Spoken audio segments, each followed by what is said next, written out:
3 invités avec nous chaque soir pour décrypter les mouvements de la planète marché. Igor Demac qui est avec nous, directeur associé de Vital Épargne. Bonsoir Igor. Bonsoir Grégoire. Merci d'être là. Merci à Véronique Riche-Flores de nous accompagner. Bonsoir Véronique. Bonsoir. Vous êtes économiste indépendante et présidente de RF Research. Et Benoît Vesco avec nous également en plateau. Bonsoir Benoît. Bonsoir Grégoire. Ravi de vous retrouver. Vous êtes directeur des investissements de Mescart Hamilton Asset Management. 2 mois de rallye donc, depuis le point bas marqué le 29 septembre dernier par les actions européennes.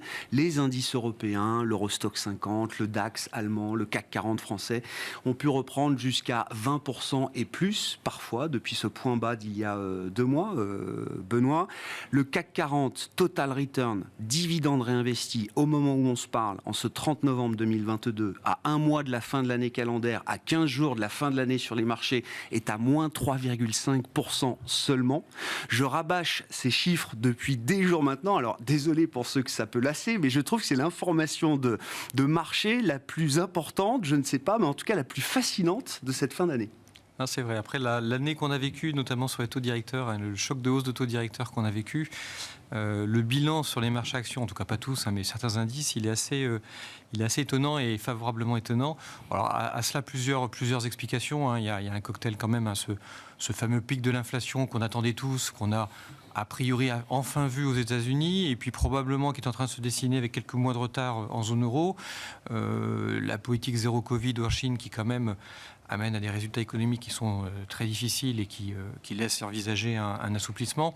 Bon, tout ça, ça fait un cocktail qui permet au marché d'espérer que cette phase de hausse au directeur va enfin se calmer et qu'on va pouvoir enfin revenir sur quelque chose d'un peu plus favorable au marché. Bon, je pense qu'il y a un dernier élément qu'il faut garder en tête qui est un peu subjectif, c'est qu'on est quand même, on se rapproche de la fin de l'année.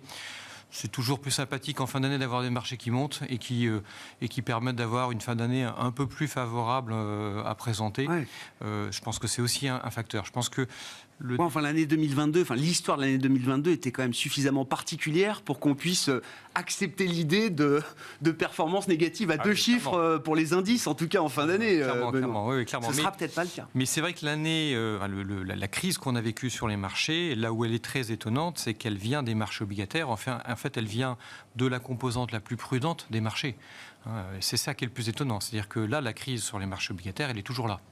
Elle n'est pas terminée et elle touche les portefeuilles les plus prudents. Donc ça, c'est clair qu'on l'a bien acté. Maintenant, je pense que sur les marchés actions, l'histoire n'est pas terminée et que le début de l'année sera probablement un peu plus dur et qu'on va probablement un peu plus caler parce qu'on aura peut-être un retour à la réalité un peu plus difficile et à la réalité économique. Puisque c'est vrai qu'il y a bien des phases de hausse de taux qui seront peut-être moins brutales. Ces 75 points de base de hausse qu'on s'était habitué à voir, bon, ils vont peut-être être enfin derrière nous, et tant mieux. Mais on va quand même avoir des hausses de directeurs. 50, ça reste énorme, oui. On l'a vu tout à l'heure, l'inflation cœur aux États-Unis en zone euro, elle n'est pas acceptable pour les banques centrales.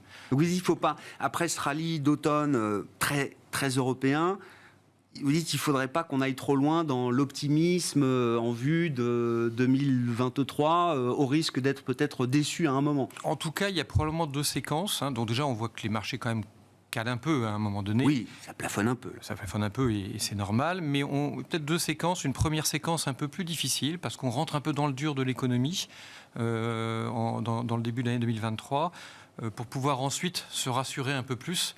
On parlait de la politique zéro Covid en Chine. Certes, on voit bien qu'il faut qu'ils en sortent, mais ils ne vont pas en sortir en quelques jours. Il faudra que, pour que ça produise ses effets sur l'économie, il faudra probablement plusieurs mois. Donc, alors les marchés anticiperont, bien entendu, mais il va falloir probablement digérer un peu toutes ces nouvelles-là qui ne sont pas faciles pour pouvoir enfin avoir des marchés actions qui se projettent vers la hausse. Igor, c'est un jour important pour la France. La baguette française est reconnue comme patrimoine mondial à l'UNESCO après des années de plébiscite. France-Tunisie. Et alors c'est France-Tunisie au moment où on se parle, on verra demain ce qu'il en est. Et puis le CAC 40, Total Return, encore une fois, un des meilleurs indices peut-être de l'année en Europe. France is back. Ça rappelle 2 choses. D'abord que les marchés anticipent, comme ce qui a été dit, c'est-à-dire qu'on reviendra sur ce qui s'est passé au mois de septembre, tous les chocs qu'on a dû absorber qui sont arrivés à un point quasi paroxystique en septembre, le conflit en Ukraine, les données d'inflation, la situation en Chine. Et aussi, ça confirme qu'il ne faut jamais oublier les dividendes, surtout que sur le CAC 40, qui est un indice plutôt à composition dividendaire, comme en Italie, il faut se rappeler que c'est 2/3 de la performance d'un indice action sur longue période. Donc c'est très important, non pas forcément d'avoir des très gros rendements, mais des sociétés qui sont capables de verser des dividendes de manière récurrente, en croissance, dividendes par action. Et donc oui, c'est une année qui, je pense, comme il a été dit, est beaucoup plus difficile sur l'obligataire. De toute façon, les marchés de taux, ce sont les marchés directeurs, ce sont les marchés les plus profonds. Et là, on a eu un changement de paradigme, les 375 points de base de hausse aux États-Unis et les 200 à la BCE. C'est nécessairement un impact très important. Moi, je suis plutôt, entre guillemets, rassuré par la capacité des marchés financiers à absorber tous ces chocs, parce qu'il faut du temps pour qu'un marché puisse, ou un agent économique puisse valoriser, alors d'abord reconnaître un risque, valoriser son coût et son amplitude dans le temps, enfin sa durée. Et donc là, on a eu au début guerre nucléaire en février. Bon, regardez où on en est, même si c'est pas très glorieux. Et tous ces sujets-là demandent du temps. Donc les marchés font leur travail, c'est-à-dire ils montent, ils baissent. Et c'est bien pour ça qu'un marché liquide, et on le verra sur les small caps, c'est bien pour ça que les grandes capitalisations boursières ont plus rebondi.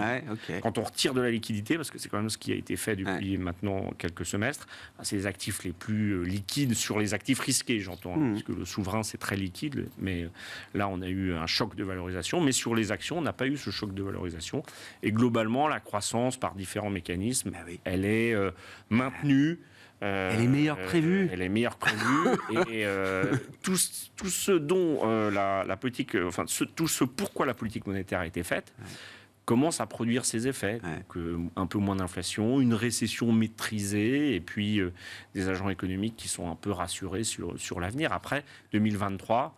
Il y a 3 choses. Il y a, me semble-t-il, la Chine, la géopolitique, l'inflation. Ça, c'est les grandes données à regarder. Et puis après, la microéconomie qui va être rattrapée par la macro. Donc ça veut dire des bénéfices par action qui, selon les secteurs... Ce choc-là, on ne l'a pas vu. Non, mais c'est toujours un choc à retardement. C'est comme les données de chômage pour la macroéconomie. C'est des données qui sont post-choc. Donc là, il va y avoir sûrement un petit peu de volatilité et des opportunités. Et sur l'obligataire, vous dites, ça a été le choc de l'année, c'est ce que disait Benoît. C'est même le choc. Également, le choc d'une génération. C'est une génération, déjà. Suffisant ? C'est-à-dire, au terme de cette année 2022, est-ce qu'on peut imaginer des performances obligataires encore aussi négatives en 2023 ? Ou est-ce que c'est plus le sujet maintenant ? Aussi négatif, ça voudrait dire qu'on fait le même chemin en termes de hausse des taux et qu'il y ait des crises à répétition. Bon, ça dépendra évidemment s'il y a une forte dégradation géopolitique ou que la Chine se met à exploser. Bon, là, c'est vrai que c'est des scénarios où... Exploser en termes de croissance ? Non, mais ou imploser. Imploser, d'accord. Ok. Oui, d'accord. C'est quand même pas le scénario numéro 1. Bon. Mais non, je crois que c'est une problématique de dérivés seconde les marchés financiers. Donc là, on va avoir quelques hausses de taux, mais on a fait 2/3 du chemin, peut-être. Donc ça devrait être moins difficile que 2022, mais toujours une classe d'actifs très difficile à attraper, entre guillemets, parce qu'on ne sait pas encore où on est en termes de taux de défaut, de niveau de spread de crédit. Je pense que les actions ont perdu un peu leur avantage relatif après le rebond par rapport à la classe d'actifs obligataires, mais ont toujours un avantage.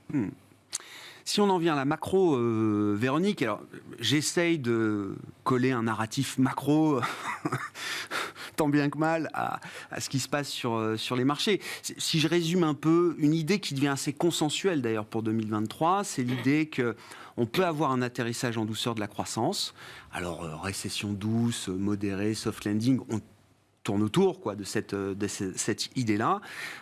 Conjugué à peut-être ce qu'on pourrait appeler un hard landing sur l'inflation, c'est-à-dire une vraie décrue significative de l'inflation qui permettrait d'ailleurs un assouplissement ou en tout cas des réactions de banque centrale moins agressives, ouvrant peut-être à un moment la possibilité d'ailleurs à des assouplissements monétaires.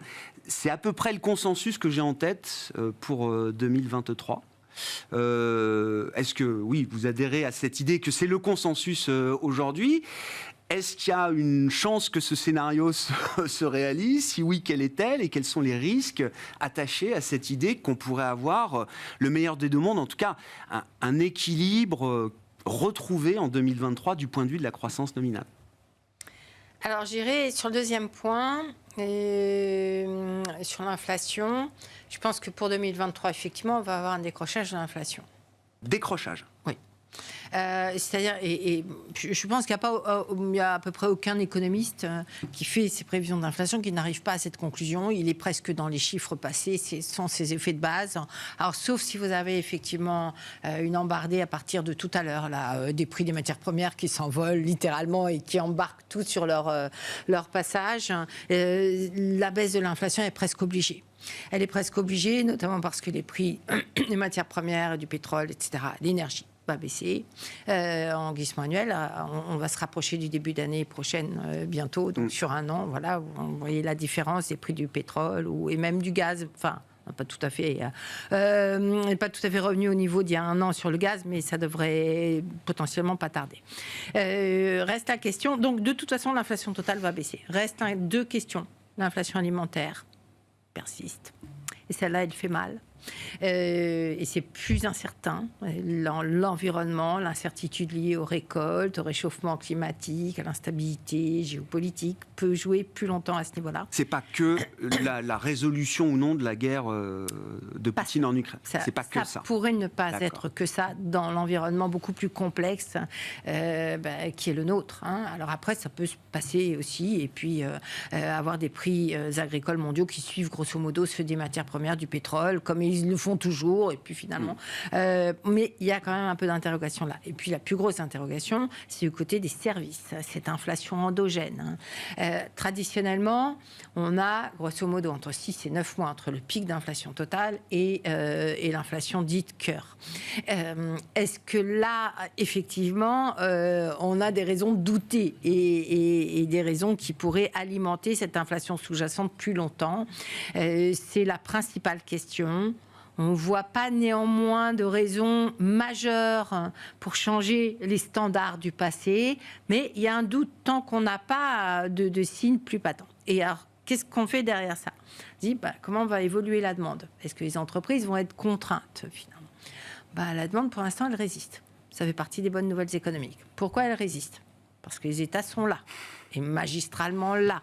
À un point, rappelez-vous ce qu'on disait il y a 6 mois, le choc de pouvoir d'achat, etc. Regardez les pouvoirs d'achat, il ne se passe rien, nulle part. On est à flot partout. Et encore plus si on prend la référence fin 2019. La période d'avant Covid, on a, depuis fin 2019, une progression du pouvoir d'achat en France. Oui. Oui, légère, mais oui, on a, mais partout, en réalité. Et donc, question, les États vont-ils continuer? Vont-ils continuer à être là pour soutenir l'activité? Parce que ce qui s'est passé en réalité, c'est qu'effectivement, on n'a pas eu de désastre. Les États ont absorbé le choc avec leurs outils divers et variés, leurs recettes plus ou moins efficaces, mais partout très importantes. Résultat, il n'y a pas eu de choc de demande. Les entreprises ont pu passer les hausses de prix. Les profits ont continué à monter. Les marchés n'étaient pas très contents tant qu'il y avait la menace de hausse des taux et que l'inflation galopait. Aujourd'hui, on se dit l'inflation va baisser. Les banques centrales estiment avoir déjà fait un petit peu du boulot. Des progrès substantiels. Des progrès, oui. Voilà. Donc elles ne vont pas lâcher, elles ne pourront pas lâcher probablement, mais elles sont moins menaçantes. Donc le marché monte. Et on monte d'autant plus qu'on commence peut-être à avoir une élimination des craintes extrêmes, pénuries énergétiques. Rappelons-nous à quel point, depuis le début de l'été, ce thème du risque de pénurie de gaz, voire d'électricité, qui reste encore un petit peu dans les tuyaux d'ailleurs en France, mais a tétanisé et faisait peur. Alors, sur le plan économique, on n'en voyait pas les conséquences, si ce n'est des indicateurs de confiance qui s'écrasaient considérablement du côté des ménages, mais en réalité, pas d'impact sur le comportement véritablement des agents, des consommateurs. Est-ce que ça, c'est tenable? Il y a sans doute un peu également d'effets, ce qu'on appelle d'hystérèse, Non, d'effets quand vous avez de l'inflation. Vous avez l'impression d'être plus riche. Hein. Vous avez quand même Nominal, l'illusion. L'illusion monétaire, voilà, ça revient. Qui est pas. Alors, c'est toujours difficile à attraper ces choses-là. Mais c'est vrai que quand vous avez des entreprises qui, pendant 10 ans, n'ont pas augmenté leur salaire et qui là annoncent 4 ou 5% d'augmentation unilatérale. Ça ne couvre pas l'inflation. Mais psychologiquement, c'est quand même un chiffre qu'on n'a jamais vu. Ça joue sur ces comportements. Donc, il y a tout un tas de phénomènes comme cela. Après, maintenant, si les craintes extrêmes s'évacue, on pourrait avoir un petit peu de reprise. C'est ce qu'on commence, semble-t-il, à voir dans les indicateurs avancés, notamment en Allemagne. Et c'est au sujet de l'Allemagne qu'on était le plus inquiet. Ouais. Et donc, next, alors qu'est-ce qui pourrait gêner cette reprise? Et tout de suite, les yeux vont outre-Atlantique, sur la situation américaine, les perspectives américaines, ça tient pas. Récession, pas récession. Que fait la Fed? Comment évoluent les profils des entreprises? Enfin, les profils, la politique des entreprises en termes de coûts, d'emploi. C'est là le risque majeur. Alors après, bien évidemment, il y a aussi la Chine, tout l'environnement. Mais c'est cette question. Et aujourd'hui, surtout depuis 15 jours, on a des indicateurs qui vont dans tous les sens aux États-Unis. On a à la fois une fête d'attentats qui nous promet plus de 4% de croissance. Ouais. Après un troisième trimestre qui était déjà révisé à la hausse. Révisé à 2,9. Révisé à 2,9. En rythme annualisé, n'oublions pas naturellement. Mais quand même, ça n'a rien à voir avec tout ce que les prévisions intérieures. Combien de temps ça dure? Et si ça dure trop, que fait la Fed? Est-ce qu'elle peut vraiment relâcher? À mon avis, si elle relâche, le risque, c'est qu'ils ils se retrouvent dans une situation à reprendre des hausses de taux fin d'année 2023. Ce serait quand même très inconfortable et probablement ils anticipent ce genre de scénario. Donc, ils vont prendre les devants, je dirais, probablement. Et c'est là qu'on voit qu'on n'est pas sorti de cette situation, même si en Europe, si on oublie le reste du monde et qu'on fait un état des lieux aujourd'hui par rapport à d'où on vient, il faut y aller. Et d'ailleurs, dans votre question, vous avez pu parler de bear market rally. Ce qui aurait sans doute été le cas. Nous, on célèbre la fin du bear market. C'est la fin du bear market en Europe. Voilà, on célèbre ça depuis quelques jours. Parce qu'on a construit une base qui élimine, pour l'instant, le risque de retomber, d'aller en dessous des plus bas récents. Et donc, on est tous beaucoup plus confortables sur ce sujet-là. Comment est-ce que cette situation se traduira sur les résultats des entreprises, c'est le sujet, je dis le caillou dans la chaussure encore pour 2023, parce que c'est une question qui est difficile à trancher, mais quand on regarde peut-être sur les grands secteurs, est-ce qu'on peut avoir des convictions de perspectives bénéficiaires solides attachées à certains secteurs, si oui lesquels, Benoît, là où il y aurait le plus de fragilité éventuellement en matière de momentum bénéficiaire pour l'an prochain? Oui, alors c'est vrai que les résultats des entreprises ont très bien résisté. C'était la bonne surprise de l'année. On constate que l'impact est très limité. Il va malgré tout arriver. C'est-à-dire que tout ce qu'on vit sur les marchés monétaires, avec ces hausses de taux, à un moment donné, ça a quand même un impact sur la croissance, ça a quand même un impact sur la demande. Aux États-Unis, le secteur immobilier, par exemple, commence à donner des signes clairement de ralentissement et de souffrance. Il faut être prudent aussi sur la consommation, parce que tout ça aussi, à un moment donné, l'objectif, c'est bien celui-là. C'est quand même de limiter l'inflation. Donc, il faut en passer par la baisse de la consommation. Et quand vous dites consommation, c'est consommation en général? Parce qu'on peut distinguer la consommation loisir discrétionnaire et la consommation contrainte, forcée, de base. Oui, c'est vrai. On peut. Alors ça peut. Il y a des secteurs plus défensifs et il faut probablement les garder. Il y a des secteurs plus visibles et c'est ceux-là qu'il faut aussi conserver. Il y a aussi ce qu'on aime bien nous, c'est les secteurs d'avenir. Tous ces grands plans d'investissement sur les secteurs d'avenir, les thématiques de transition, les thématiques aussi de digitalisation.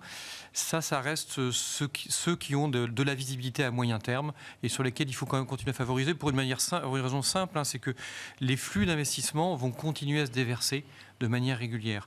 Donc ça, je pense qu'il faut clairement continuer à investir sur ces sujets-là et être un peu plus prudent sur le conjoncturel à très court terme. Maintenant, il y aura un moment donné d'inflexion, il y aura un moment donné où il faudra pouvoir réinverser ces positions-là. C'est encore un peu trop court là maintenant, il va falloir encore patienter encore quelques mois. Mais voilà, il y a les thématiques d'investissement, il faut regarder ces plans d'investissement. Je pense que c'est la feuille de route pour les mois à venir. Oui, on voit d'ailleurs, même si les performances boursières ne sont pas au rendez-vous pour la transition énergétique, etc., c'est quand même là où il y a encore de la collecte aujourd'hui. C'est sur ces produits produits-là, ces stratégies-là, qu'il y a de la collecte. Et c'est vrai que ça explique en partie cet écart entre les indices européens et les indices américains. On a quelques cartes à jouer de ce côté-là, là où les performances fantastiques des marchés américains dans le passé ont été sur tout ce secteur des technologies qui est quand même remis en cause.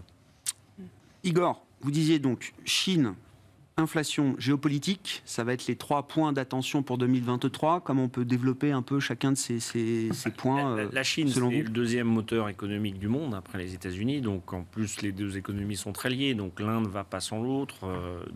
On voit qu'il y a la thématique zéro Covid. Après, on est quand même un peu loin de la gouvernance de Xi Jinping. Donc moi, je ne fais pas trop de prévisions sur les évolutions politiques dans ces pays-là. On l'a bien vu en 2022, on était un peu tous surpris le 24 février, mais l'idée c'est quand même que les risques qui pèsent globalement sur la croissance mondiale, ça pèse. Et les 3 grands risques, c'est est-ce que la Chine peut relancer son économie? Est-ce que la situation en Ukraine, qui crée quand même aujourd'hui beaucoup de pression sur l'approvisionnement énergétique, parce que en fait on a eu un automne tellement clément qu'on n'a pas pu voir si on avait vraiment des ruptures de charge sur le réseau électrique. On n'a pas tiré sur les stocks. Et on n'a pas encore tiré sur les stocks. Donc je dirais que quand on aura passé l'hiver ou la moitié de l'hiver, on en saura un peu plus sur la résistance des mécanismes qu'on a mis en place ou du stockage. Et puis l'inflation, c'est le thème principal, mais les économies n'aiment jamais les chocs. Donc, ce qu'on a fait avec les programmes de soutien, on a continué d'alimenter un peu l'inflation, particulièrement en France, parce que les boucliers tarifaires, en fait, ça crée de la demande. Donc, ça crée en fait un mécanisme inflationniste. Mais c'est tout simplement pour petit à petit habituer le consommateur, justement, à ne pas subir un choc trop violent, bien qu'il ait été probablement le plus violent depuis des décennies. Donc, voilà, ces 3 grands risques à piloter, entre guillemets, à regarder, mais on a quand même l'impression que 2023, c'est moins crisique, entre guillemets, que 2022. Enfin, qu'est-ce qu'on peut avoir de pire aujourd'hui? On peut toujours avoir pire, mais... voilà, on a épuisé pas mal de tail risk, peut-être, d'une certaine manière, en 2022. Les banques centrales, il faut reconnaître qu'elles produisent ses effets, qu'il y a l'expérience, vous avez parlé de Volcker, que les inflations très fortes dans les pays développés ne mettent pas 10 ans à se résorber, quand on fait une politique assez adaptée. Et puis après, la microéconomie, oui, il y a des secteurs, le pétrole, si le baril est à 85, ça sera moins profitable. Moi, je pense que c'est un pari entre valorisation et, oui, révision de résultats, mais c'est pas très grave que des résultats soient revus en baisse dans des secteurs qui avaient des résultats exceptionnels en 2022, comme le pétrole. Ouais, c'est ça, l'énergie sera peut-être derrière. Oui, voilà, contre...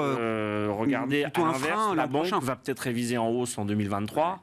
Ça n'a pas finalement si bien performé que ça, pas autant, parce que c'est secteur un peu cyclique, qui surfinance ou sous-finance la croissance, mais on pourra avoir des surprises. Je pense qu'il faut, aujourd'hui, avec un niveau de taux d'intérêt tel qu'on a, on peut refaire des exercices de valorisation qui sont, à mon sens, idoines, solides, durables. On ne pouvait pas du tout le faire, on ne pouvait plus le faire avec des taux à zéro. Ça, c'était quelque chose qui avait détruit complètement la notion de retour sur investissement. Tout le monde gagnait de l'argent parce que tout le monde empruntait, tout le monde achetait des actifs et le refilait à un prix plus élevé.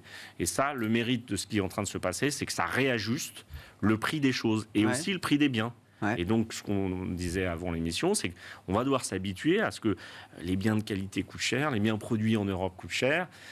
La problématique pour l'Europe, c'est qu'on va se désindustrialiser encore plus parce qu'on n'a plus beaucoup d'avantages compétitifs, mis à part peut-être l'environnement, c'est-à-dire notre green life, puisque nous, on est le plus vert, mais ça coûte au démarrage. On verra. Oui, c'est un coût pour l'instant.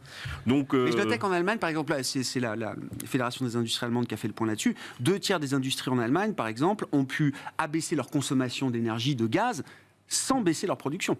Derrière. Oui, donc il y a quand même un effort d'adaptation qui est rapide. Je veux dire, l'enchaînement de la crise du Covid et de la crise en Ukraine, ça fait probablement raccourcir le temps économique dans le système capitaliste de 2-3 décennies. Parce que on gagne de la résilience à vitesse grand V. On est obligé de s'adapter. L'être humain n'aime pas beaucoup le changement. Il est toujours un peu contraint pour changer. Celui qui change de lui-même, en général, il est rare.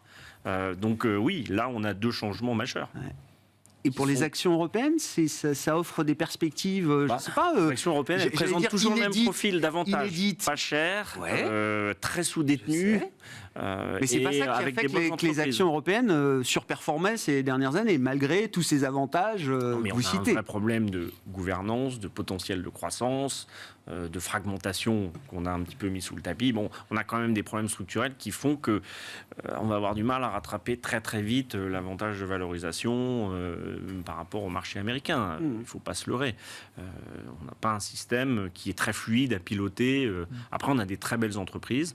Bon, on n'a pas d'entreprise de tech en Europe, à part quelques entreprises de semi et Cap et SAP, mais voilà, on a des très beaux secteurs, des leaders. Après, voilà, maintenant, ils vont être obligés de produire dans des zones différentes que par le passé, mais on a des très beaux actifs. Et les étrangers, d'ailleurs, ne se privent pas d'acheter, les non-résidents, pardon, ne se privent pas d'acheter nos actifs. Oui, puisque c'est eux qui font notre marché. C'est eux qui font, oui, on le rappelle. Et c'est d'ailleurs pour ça que les grandes capitalisations boursières marchent beaucoup plus que les petites, parce que les investisseurs français, qui sont traditionnellement ceux qui interviennent sur les petites et moyennes sociétés, ne sont pas encore prêts. Il y aura 10 licornes cotées en 2025 de la French Tech, dont 2 qui feront plus de 5 milliards d'euros de capitalisation. C'est ce qui a été fixé comme objectif, décrété par... Oui, c'est un objectif politique. Mais je pense qu'en début 2022, beaucoup de sociétés de gestion avaient décrété des objectifs de collecte. Et... ça marche pas. Et c'est pas tout à fait comme ça que ça marche dans nos métiers.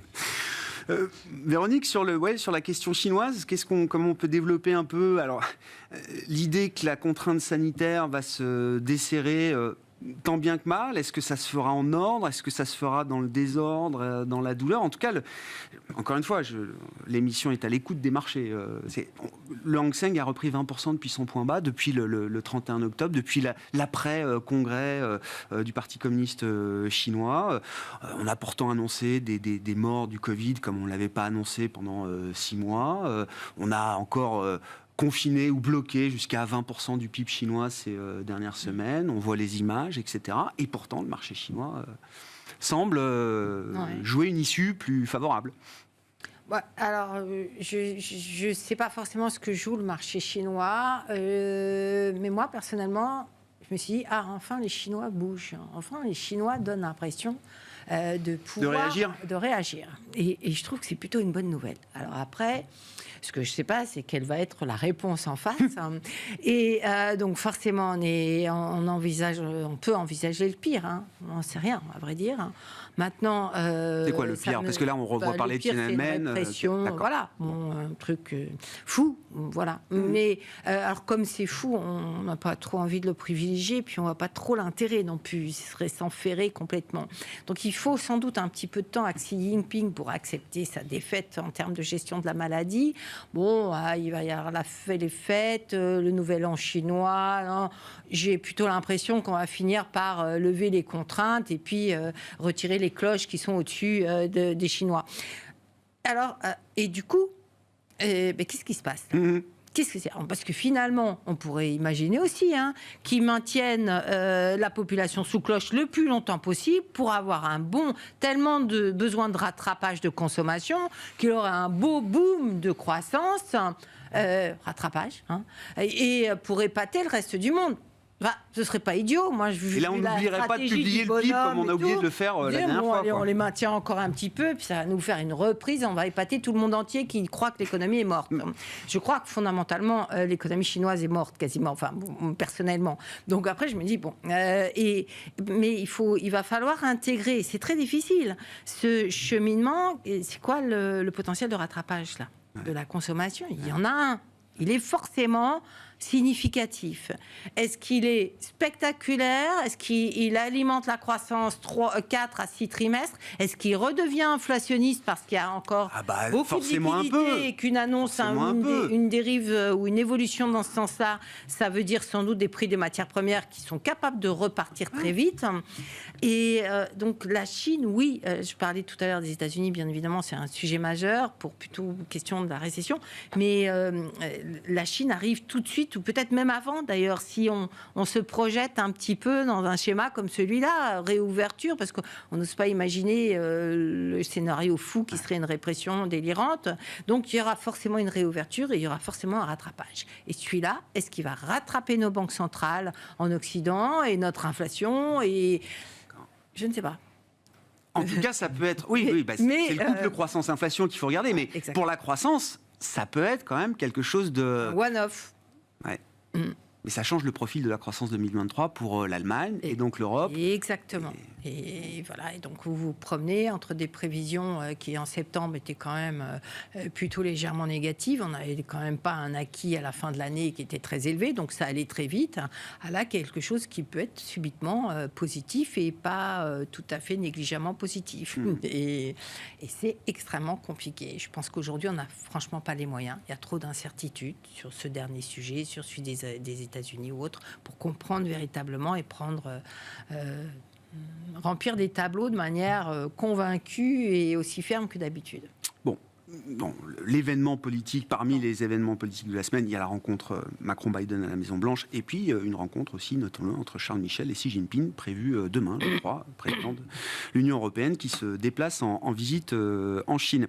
Sur le plan de l'investissement, quel type d'espérance de rendement on a reconstruit avec cette année 2022 et ce krach obligataire qui aura été le marqueur de cette année Benoît, je regardais alors des modélisations qui ont été faites par des grandes maisons, JP Morgan, mais SocGen aussi, à recalculer l'espérance d'un 60-40 ou d'un 50-50. Alors sur des horizons de long terme, de 10-15 ans, puisqu'on parle là quand même d'une allocation de fonds de portefeuille, c'est pas quelque chose qu'on bouge tous les quatre matins. JP Morgan parle d'espérances, de retour, de rendements qui sont inédites, plus vues depuis des générations, notamment grâce à l'obligataire. Oui, c'est vrai que ce krach obligataire, il a aussi ses vertus. C'est-à-dire que c'est là aussi la fin de ce fameux effet TINA qui voulait signifier que, à part les marchés actions, quand les taux sont à zéro, on n'a pas grand-chose à faire en investissement coté. Là, on a un retour à la normale, entre guillemets. On l'a dit, un peu plus d'inflation et pas d'inflation négative ou pas de risque de déflation. Des taux positifs et même nettement positifs, parce que sur l'investment grade, qui sont les obligations, on va dire, les mieux notées, on est sur des niveaux de 4% et quelques, ce qui est quand même maintenant bien plus favorable. Donc on arrive enfin à reconstruire des portefeuilles diversifiés de manière cohérente, en ayant même un peu de monétaire, puisqu'il est maintenant positif, en ayant des obligations de bonne qualité sans perdre de l'argent. Voilà, ça change la donne. Ça permet d'avoir des portefeuilles qui ne sont pas jusqu'au boutiste pour essayer de créer de la performance. Ça change quand même pas mal de choses. Donc aller prendre du risque là où il n'est pas naturel qu'on aille prendre du risque. Pour essayer de générer un rendement, puisqu'au final, il faut quand même générer un rendement. Donc là, on n'est plus dans ce schéma-là. On arrive à générer du rendement avec un risque modéré et raisonnable. Donc voilà, les études que vous citiez, c'est exactement la traduction de ce phénomène-là. On revient dans un marché qu'on n'avait pas vu depuis une dizaine d'années, où on peut reconstruire un portefeuille diversifié. Donc ça, c'est quand même une bonne nouvelle. Bon, il aura fallu passer quand même par une année 2022 catastrophique sur les marchés obligataires. C'est la mauvaise nouvelle, mais sur les marchés obligataires, il y a toujours un effet de balancier. Et voilà, les phénomènes se rattrapent puisque vous avez des remboursements d'obligations à un moment donné. Donc voilà, ça prend plus ou moins de temps et ça dépendra des politiques monétaires, de ce profil d'inflation. Mais voilà, 2023, probablement que le premier moteur, il sera à venir sur la partie obligataire. Ouais. Et la partie action, il faut rester... vous sembliez être un peu prudent, surtout que le rebond a été rapide, intense, violent à nouveau. Donc partant de là... Dites, il faut peut-être être encore un peu patient pour revenir sur ces niveaux, en tout cas sur les marchés actions. En fait, c'est ce qu'on disait ensemble, c'est-à-dire qu'il n'y a pas de... Ça résiste bien, les entreprises vont globalement bien tenues face à ces chocs. Elles vont peut-être avoir quelques périodes dans les prochains à court terme un peu difficiles, mais on voit bien que derrière, on entrevoit quand même un scénario qui peut être un peu plus favorable à partir du moment où les banques centrales auront fait leur travail. Et elles semblent quand même y arriver, parfois dans la douleur, mais elles semblent quand même y arriver. Donc on va quand même avoir à un moment donné un marché action qui retrouvera des couleurs. À court terme, je dirais qu'on n'est pas négatif, on est juste prudent. Voilà, tout simplement. On attend un peu que les choses se déroulent. Véronique le disait tout à l'heure, il y a quand même encore quelques incertitudes pour avoir la bonne phase de roulement. Mais après, oui, je pense qu'on aura de bonnes perspectives sur les marchés actions aussi. Igor, comment est-ce que chez Vital Épargne, vous avez envie d'accompagner vos clients privés, particuliers, patrimoniaux, on va dire comme ça, à travers l'année 2023 en matière d'investissement ? Quand les niveaux de volatilité sur les classes d'actifs commencent à baisser, que les halls obligataires se stabilisent, que les marchés actions remontent, c'est un signal quand même un peu plus positif. Donc on a tendance à dire à nos clients, et on l'a fait, à remettre un peu de risque plutôt action, puisque c'était quelque chose qui était très décoté. Après, c'est encore une mesure de sagesse, mais il n'y a pas coup de barre à gauche ou à droite en matière de gestion. Il faut faire les choses, surtout pour une clientèle patrimoniale, vraiment dans la durée. Un peu basculer, c'est tout à fait vrai que l'obligataire et le crédit retrouvent des couleurs. Je mettrais 2 bémols quand même, et on l'a vu en septembre, il ne faut pas qu'il y ait un État qui soit au bord du défaut ou dont la dette publique est très attaquée. On sait que chez nous, en zone euro, c'est quand même un peu récurrent.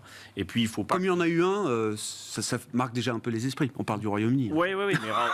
Comme il y a eu un exemple... Le tout venant n'a pas vraiment bien compris ce qui se passait. Nous, ici, oui, mais je ne suis pas sûr que dans les sphères non financières, on ait vraiment compris moi, j'espère qu'au plus haut niveau... J'ai parlé du tout venant. Oui, non, mais d'accord. Le tout venant, j'espère, n'est pas à l'Élysée, encore qu'il y a eu une intrusion. D'où l'intérêt de l'intermédiation avec des conseillers. Je pense que le sujet aussi, c'est qu'il ne faut pas qu'il y ait... dans cette phase de révision en baisse de bénéfices sur la partie peut-être petite et moyenne entreprise, je pense plutôt à celles qui ont souscrit des prêts PGE, qu'il n'y ait pas trop de taux de défaut, parce que ça, le crédit n'aime pas trop quand il y a des défauts d'entreprise un petit peu emblématiques. Voilà, donc ça, c'est les 2 bémols. Encore une fois, je pense que les actions devraient permettre... sur un horizon de 3-5 ans, offrir des belles opportunités. Et je voulais juste revenir sur la Chine. La difficulté avec la Chine, c'est que c'est vrai qu'en fait, il y aura un effet one-off exceptionnel, mais à long terme, c'est un pays qui a 2 grands obstacles devant lui. C'est sa démographie. Et ça, c'est pas quelque chose qu'on pilote à 6 mois. Deuxièmement, c'est un marché immobilier qui est extrêmement déséquilibré à terre. Plus gros marché immobilier du monde.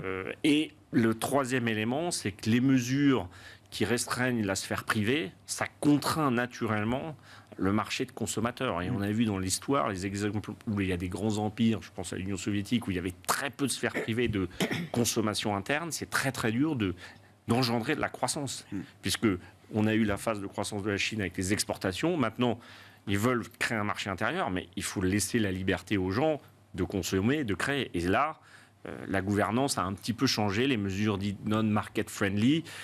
C'est quand même pas évident de créer un momentum favorable. Donc, c'est pour ça qu'on se tient quand même un peu à l'écart des marchés émergents chinois, parce que je crois qu'il y a quand même beaucoup de choses à faire en Europe. Oui, et puis il y aura aussi la phase sur les small et mid cap dont on a parlé, quand ça va stabiliser. Bien, vous nous passez le relais pour l'intervention de fin d'émission, mais effectivement, il y a une vraie question sur les small et mid cap pour 2023. En 2023, c'est un secteur qui est très croissant, qui est plus cher, donc il est aussi un petit peu plus sensible aux taux d'intérêt.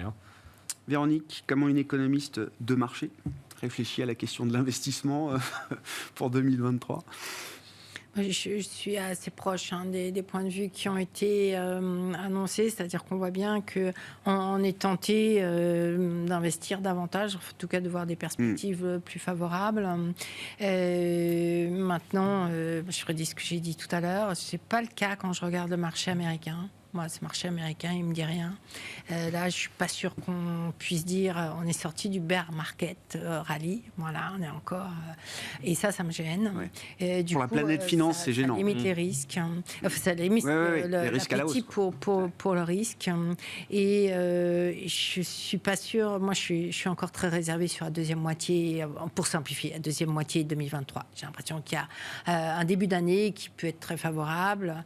Derrière, je pense que ça redevient assez rapidement compliqué avec des problématiques d'inflation, de taux d'intérêt, de croissance également structurelle qui, pour moi, sont encore des vrais sujets qu'on n'a pas évacués, dont font partie les problématiques de résultats des entreprises. Donc, vous imaginez qu'il est difficile de regagner longtemps de la visibilité ?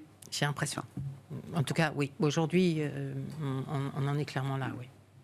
Merci beaucoup. Merci à vous trois d'avoir été les invités de Planète Marché ce soir. Véronique Riche-Flores, présidente de RF Research, Igor Demac, directeur associé de Vital Épargne, et Benoît Vesco, directeur des investissements de Mescart Hamilton Asset Management.